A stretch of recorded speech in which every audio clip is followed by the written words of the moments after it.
So today I've got a really cool floor trick for you. I call it the 360 splits because it makes you go round in a full 360 rotation.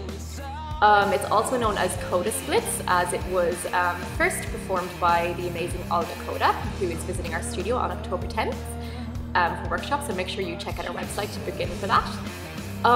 Yeah, so with the 360 splits, it's a really cool dynamic way of getting into a split, and it is on the same side leg. So make sure that you have a nice flat split on the floor when you're practicing this, and make sure that your splits are warmed up as well. You also want to warm up your neck as well, as there is an optional head roll that we're going to put in there to make it that little bit more dynamic and an Olga Coda Russian style, of course. Yes, you can do it in heels, of course, if you want.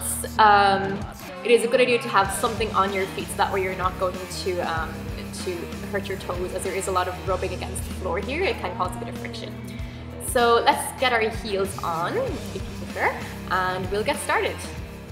So with this split, you need a lot of floor space around you. Make sure that you've got clearance so that you're not going to knock into your pole or furniture or anything that might be in your way.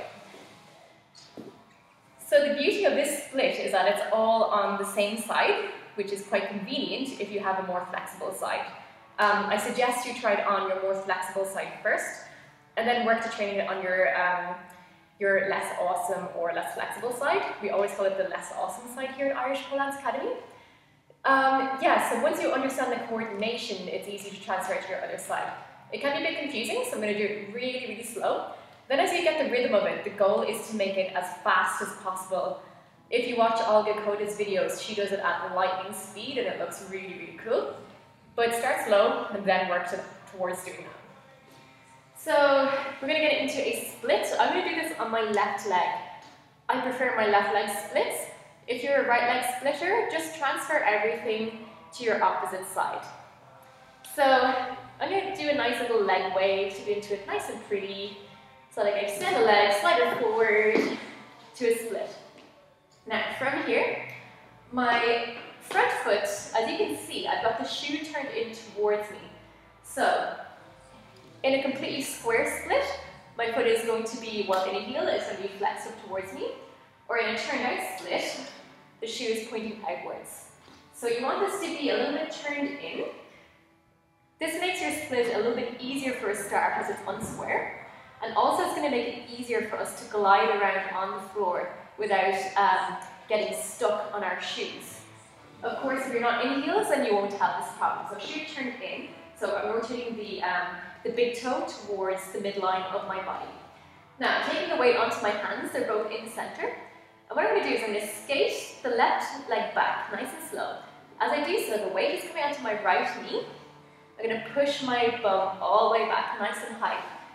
I'm going to skate it all the way back into this position. So this is as if we're going to do pigeon pose in yoga, which is this stretch. What happens is we're going to keep those hips up nice and high, and we are on the right knee. So I'm going to walk my hands around, nice and slowly, towards the left leg, coming through the center, and to the other side, so I can slide it forward into a split on the same side. Notice how my shoe is still turned in. Now, to do another one so that we can complete the 360 rotation, I'm going to slide the left leg to the outside and behind myself. I'm pushing back onto my right knee, taking the leg all the way back to the center. Now from here, I'm going to walk towards the left side, towards my left leg. Hands come around to the center. I'm rotating on that right knee. Notice how it stays on the floor, nothing changes here.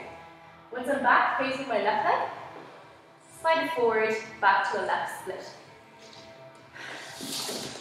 So when you get really good at this, the goal is to use your hands as little as possible when you're walking around from side to side. That way it looks less kind of crawly and it looks more smooth and sexy. But of course we can work up to that. Also, we're going to add in a bit of a head flick as we're making that transition, passing through the middle, so that we can make that moment look a little bit prettier and to distract away from the hands as such as well. So let's break that part down. So let's go back into our split, foot turned in. Nice split here. We're going to slide that left leg back nice and straight, pushing up, ass back. Right knee stays on the floor, leg comes back to the center. Now from here, I'm going to very quickly turn and flick my head around so that I can turn and face the leg again, sliding it back into a split on the left. Left leg skates back again, back to the center. I'm going to very, very quickly turn and flick my head around in a circle while I'm doing so. Again, one more time. Leg skates back, change the hands, hair flick. Left leg goes back, head flick, just as I'm about to turn to the other side, and back again. When you get really good and your neck is very warm, please make sure you warm up your neck, guys, doing this. We can add in a double head flick, which is very Russian pole dance style, very Olga Koda. That can be a lot of fun to get in once you've got it. So make sure that you do the hair flick in that moment when you're changing from the right to the left. That's when it happens. So, split. Back in, we're going to do double hair flick, and slide it down, and back again, double hair flick, and repeat as often as unnecessary. So have fun playing with your 360/Olga Koda splits, guys. They're a lot of fun to do, especially once you get that coordination down. Remember, start slow and then you can work up the speed in them, adding in the hair flicks once you feel ready and once your neck feels nice and warm. So key things to remember is that you're always on the same side leg, whichever that is, your right or your left, it's always same side. And you're always pushing back onto the knee, keeping your bum nice and high, of course. The hair flick is happening through the middle, and you want to make that transition as you switch from front to back nice and smooth as much as possible, so that we can disguise the hands shifting around the place. So good luck with it. Send us your progress videos and have fun throwing it into your dancing, see what cool combinations you can come up with and putting your own stamp on it. Till next time, guys.